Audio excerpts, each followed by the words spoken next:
আজি মই তোমালোকৰ কাৰণে এটা নতুন ভিডিঅ' লৈ আহিছোঁ। বিষয়টো হৈছে ৰাজ্যসভাৰ গঠন। ইয়াৰ আগতে ভিডিঅ'ত তোমালোকক মই লোকসভা সম্পৰ্কে কৈছিলোঁ। আজি মই উচ্চ সদন ৰাজ্যসভা সম্পৰ্কে তোমালোকলৈ এটা চমু টোকাৰ উপযোগীকৈ বিষয় প্ৰস্তুত কৰি উলিয়াইছোঁ।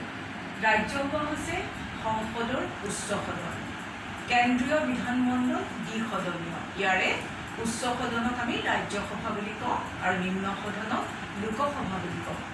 ৰাজ্যসভাৰ সদস্য সংখ্যা 250 গৰাকী।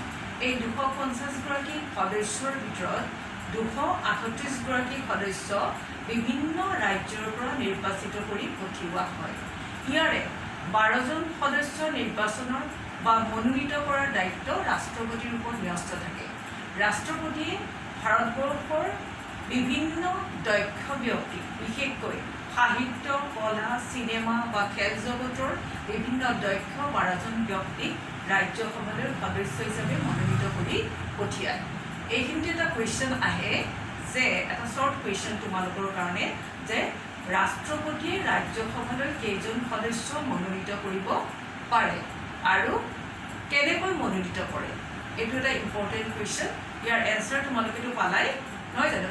12জন সদস্য ৰাষ্ট্ৰপতিয়ে ৰাজ্যসভালৈ মনোনীত কৰিব পাৰে আৰু এওঁলোকক পৰোক্ষ নিৰ্বাচন পদ্ধতিৰে মনোনীত ৰাজ্যসভাৰ সদস্যসকলক 238জন সদস্য লোকসভাৰ সদস্যৰ দৰে নহয়, পৰোক্ষ নিৰ্বাচন পদ্ধতিৰে তেওঁলোকক নিৰ্বাচন কৰা হয়। ৰাজ্যসভাৰ সদস্য হ'বলৈ হ'লে তেওঁৰ বয়স 30 বছৰ হ'ব লাগিব আৰু তেওঁ ভাৰতীয় নাগৰিক হ'ব লাগিব। ৰাজ্যসভাখন হৈছে এখন স্থায়ী সদন। লোকসভাৰ দৰে ই অস্থায়ী সদন নহয়। ৰাজ্যসভাৰ প্ৰতিগৰাকী সদস্যৰ কাৰ্যকাল 6 বছৰ।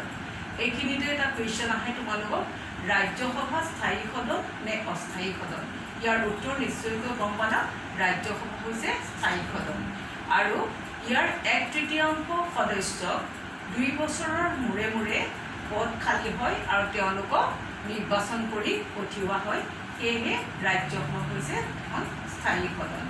ক্ষমতাৰ ফালৰ পৰা ৰাজ্যসভাৰ বিত্তীয় বিষয়ৰ বাহিৰে বাকী সকলোখিনি ক্ষেত্ৰত ৰাজ্যসভা লোকসভাৰ সমানেই ক্ষমতাশালী। এইখিনিয়ে হৈছে ৰাজ্যসভা সম্পৰ্কে তোমালোকে চমু টোকাৰ উপযোগীকৈ জানিবলগীয়া কথা। বাকীবিলাক বিষয় তোমালোক যিমানে ওপৰ ক্লাছত গৈ থাকিবা সিমানে আৰু বিস্তাৰিতভাৱে জানিবা। আজিলৈ ইমানতে সামৰিছোঁ। গতিকে ভিডিঅ'টো তোমালোকে প্ৰথমৰ পৰা শেষলৈ চাবা আৰু বুজিবৰ চেষ্টা কৰিবা। পৰীক্ষাৰ কাৰণে তোমালোকে ভালদৰে প্ৰস্তুতি চলোৱা আৰু মোৰ ভিডিঅ'টো যদি ভাল লাগে সমনীয়ৰ লগত শ্বেয়াৰ কৰিবা আৰু মোৰ চেনেলটো ছাবস্ক্ৰাইব কৰি মোক উৎসাহিত কৰিবা বুলি আশা ৰাখিলোঁ। ধন্যবাদ।